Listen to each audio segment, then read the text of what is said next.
Cycling for 30 minutes for weight loss is an awesome strategy for 3 reasons: caloric burn, fat burn potential, and muscle building. Plus, it's not too exhausting or time-consuming, so you're bound to come back another day. I'll discuss all these things in a second. And I'll also share some strategies to maximize your weight loss. But before we begin, remember to like this video and subscribe to this channel for more science-backed content. Let's dive in. 1. Caloric burn. Cycling can burn 150 to 250 calories in a 30-minute session, depending on your speed, intensity, body weight, biological sex, and age. Of course, you'll burn more calories as you increase speed and resistance because a higher intensity workout requires more energy. But there's another factor to consider. 2. Fat burn potential. The 2 primary energy systems in the body are aerobic and anaerobic.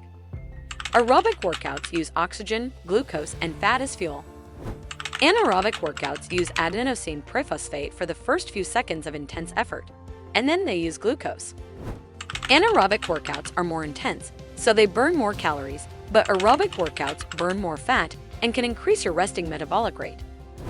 That's because they train your heart, so it becomes more efficient at pumping blood and oxygen. But I digress. The essence is you can choose to cycle at a moderate intensity where your heart rate is at 60 to 70% of its maximum. This strategy can shift your body's energy utilization towards burning fat. Although the total number of calories burned during this type of workout might be less compared to a high-intensity session, a higher percentage of it comes from fat, which is great for weight loss and improving body composition over time. Better still, cycling at 60 to 70% of your maximum heart rate has a low perceived effort, which means you can do it for 30 minutes and feel completely relaxed while having burnt a decent amount of calories from fat. And that will help you stick to your cycling workouts for longer. 3. Muscle building and resting metabolic rate.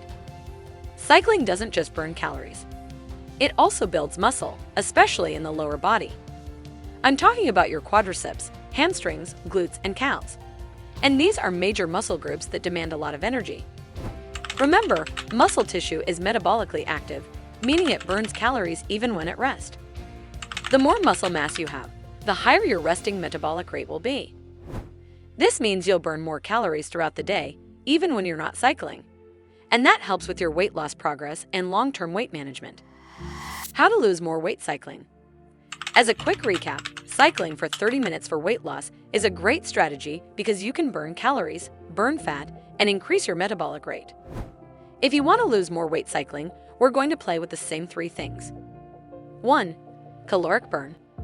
Let's say you're burning 250 calories with cycling.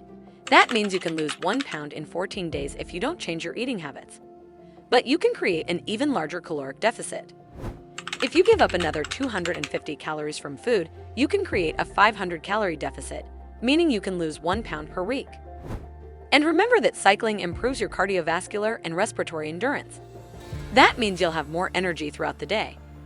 Therefore, you can use that extra energy to be more active and create an even larger caloric deficit. So you can lose much more than 1 pound per week. 2. Fat burn. To increase fat burn, you should optimize your cycling workouts. That means you should vary between high and low intensity intervals within the same workout, as well as between consecutive workouts. For example, one day can be high intensity focused to get in the anaerobic zone and burn more calories. This type of workout also creates a lactic acid buildup. Well, the next day, you can cycle in the low intensity zone at 60 to 70% of your maximum heart rate. This type of effort will introduce more oxygen into your body to help remove the lactic acid buildup. That way, you can recover faster for another strenuous workout. Plus, low-intensity cycling helps you burn fat stores. Another strategy you can try here is finding a heat cycling workout on YouTube if your bike doesn't have built-in workouts. Alternating between aerobic and anaerobic intervals will help optimize the caloric and fat burn potential of cycling. And endless studies show that heat is the most efficient type of workout to burn visceral belly fat. Yes, I know common sense says you can't spot reduce fat from one area of the body, but I'll include the research I found on how heat specifically removes visceral abdominal fat.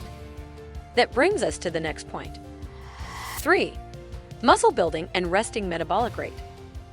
First, Alternating between high and low intensity intervals within a workout can improve your metabolic rate. Also, having one intense day followed by a less intense one can also increase your metabolism. Two other strategies to consider here are upping your bike's resistance and adding strength training to your routine.